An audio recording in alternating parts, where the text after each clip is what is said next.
Hi hello. சேனைகளின் கர்த்தர் நம்மோடு இருக்கிறார். யாக்கோப்பின் தேவன் நமக்கு உயர்ந்த அடைக்கலமானார். இந்த சங்கீதம் 46:11 வசனத்திலே கூறப்பட்டிருக்கிறது.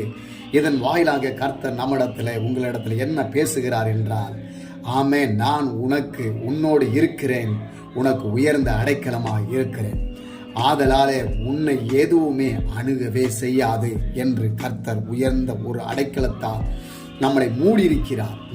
நம்மேல் இருக்கிற அந்த நினைவாலை மூடியிருக்கிறார்.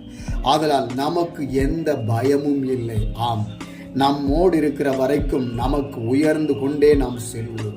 S, is a praise and is a worship God. நம்ம ஆராதிக்கிற அந்த ஆராதனை கூட தேவனுக்கு சார்ந்ததாக இருக்கிற அந்த ஆராதனையின் பெலன் நம்மளை உயர்த்தி கொண்டே இருக்கிறது. பிரியமானவர்களே, ஆம், உங்களை உயர்த்தி கொண்டே இருக்கிறது. ஆம் பிரியமானவர்களே, உங்களுக்கு எந்த சூழ்நிலைகளும் கர்த்தரை நோக்கி பார்த்த தருணமே விடுதலை இப்பொழுதே உங்களுக்கு நிச்சயம் உண்டு. பிரியமானவர்களே, கண் கலங்கி வறந்து நின்று நீங்கள் வெட்கி நாணி நீங்கள் நிற்கிறீர்களா? ஒருபோதும் பயப்படாதீர்கள். மனுஷர்களுக்கு பயப்படாதிருங்கள், மற்றவர்களுக்கு பயப்படாதிருங்கள். ஏனென்றால் கர்த்தர் சொல்லுகிறார், நான் உனக்கு உயர்ந்த அடைக்கலமாய் இருக்கிறேன், உன்னுடைய கேடகமாய் இருக்கிறேன், நான் உன்னோடு இருக்கிறேன். நிறைய பேருக்கு தெரியாது, ஆனால் நான் உனக்கு தெரிவேன். நான் உன்னோட இருக்கிறேன், உனக்கு தெரியும். நீ புலம்புன நேரத்தில் நான் உன்னோட இருக்கிறேன்னு உனக்கு ப்ரூவ் பண்ணினேன். நான் உன்னோட இருக்கிறேன்னு சொல்லி உன்னை வழிநடத்தி சென்றேன். ஆனால் நீ அதை மறந்துடாத. எப்போதும் உன் கரத்தை பிடிச்ச நான் உன்னோட தான் இருப்பேன்னு ப்ரூவ் பண்ணுறாரு.